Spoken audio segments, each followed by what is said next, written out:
je vais prendre une des questions qui a été partagée par Sophie avant cela, qui dit, tellement inspirant cette présentation, que deviennent les impôts dans votre vision de l'économie du don, Monsieur Nobel? Quel lien entre un système de dons offert librement et les contributions, guillemets, obligatoires pour subvenir au système? Hmm. Alors, au regard de la loi, je reste un consultant classique.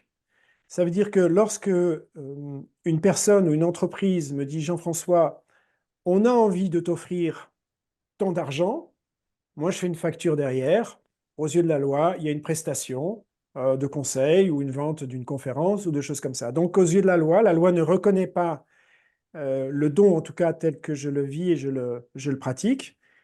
Donc, je le présente de façon légale, évidemment, et donc je paye mes impôts comme tout le monde.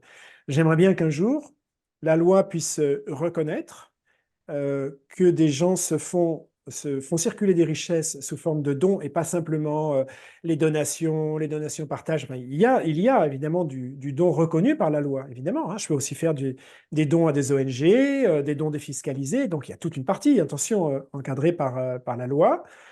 Mais cette façon de vivre la relation sociale que j'ai aujourd'hui n'existe pas dans la loi, n'a aucune reconnaissance dans la loi. Je trouve ça dommage, j'espère que ça évoluera. Et ça n'empêche absolument pas la contribution au collectif. Ça veut dire que si on dit on m'offre 1000 euros versus j'ai vendu une prestation de 1000 euros, s'il y a X% à payer, ça peut se faire aussi sur un don. J'ai pas de problème avec ça. Le problème, après, se trouve plus sur on fait quoi de nos impôts. Ça touche à un tout autre sujet. Mais le principe de contribuer au collectif, y compris en recevant un don, moralement, ne me pose absolument aucun problème. Bien au contraire, je me sens heureux de pouvoir contribuer au collectif. Donc, il n'y a pas d'incompatibilité ou d'antagonisme entre une économie du don et la contribution d'une partie de cette économie au bien commun. Voilà sur le principe.